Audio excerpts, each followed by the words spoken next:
We're from the Teesside Solidarity movement, obviously in Teesside trying to give support to people in trouble. Sure. With regards to the food bank, does Labour have any plans to make food banks completely superfluous if you win the next election? Superfluous? I don't know whether food banks will ever be superfluous because, you know, there are always needs which aren't necessarily identified by the system. So there are always people who are not in touch with the authorities. A lot of people aren't aware they're there. It's only the churches actually are aware of some of these people. And whilst it would be ideal to get to a situation where we could make food banks superfluous, it's not. I doubt it'll happen. So all the more reason why we need to see things like this here in our society today. But what we need to do is to make sure that the poorer people in our society have more money in their pockets. Because if they had more money in their pockets, they go out and spend it. You give a millionaire a tax cut and he puts it in the bank.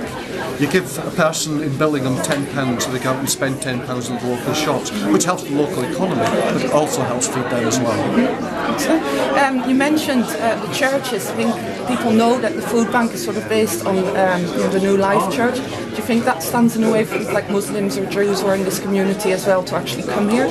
I don't think so, no. I mean, I would hope that they would come in. I mean, it's tremendous that the churches have actually come together, and that's the important thing about it, they're actually working together. It's a tremendous, example to people out there. It's what Christ himself would have done, you know. He would have set up a food bank in the 21st century because he'd have been there to serve people.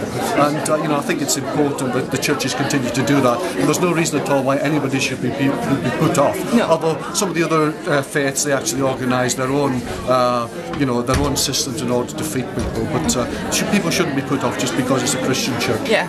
Hopefully. You may have noticed we are opposing the bedroom tax. Ah. Can we know why you abstained from voting? I didn't abstain from voting on the bedroom tax. It says oh no, sorry. That was on the workfare bill. The workfare bill. You abstained from voting on the workfare bill. Yeah, the workfare bill has nothing at all to do with the bedroom tax. No. The workfare bill. The reason that I abstained on that, I mean, it was Labour Party policy to abstain because our policy is very clear.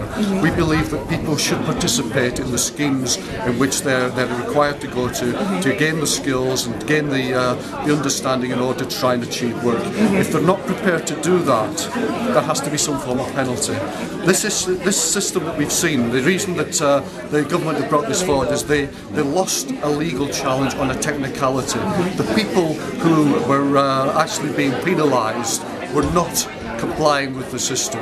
They were not prepared to do the training, and it was only because of a technicality did the matter go to court. And so it was very much a technicality. It's important that people do actually engage with the processes because that's the only way we can prepare them for work and for them to look after themselves into the future. Absolutely. Alex, sorry, I just need to get Excuse me a second. 1 second. Labour would have had the policy quite different.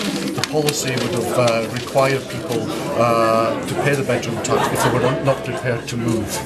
So in other words, if we've got a 2-bedroom house available for a family of 3, they could move to that property. If they refuse to do so, because we need the bigger house for a larger family. If they're not prepared to move, I think they should be paying.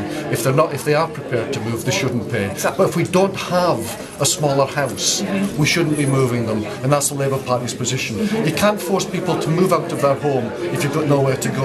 And I don't think the Labour Party doesn't think they should be expected to pay extra money because of no fault of their own. I agree. We read today that there will be a discretionary fund payment for disabled people. Evidently, that's going to be £3 a week when they're supposed to be paying an extra £16 a week. You also have to reapply every 13 weeks with no right to appeal. This policy is absolutely abhorrent. It's good that there's a small amount of money available, but it is only a small amount. It's not going to make the difference. It simply shouldn't be happening. People shouldn't be forced into this. And I know there are some discretions as far as disabled people are concerned, as far as spare bedrooms and things are concerned, where couples might not be able to share the same bed, and I understand all those things. This is an abhorrent policy from the Tory government, and we need to make sure that we get it right in the future when we come to power.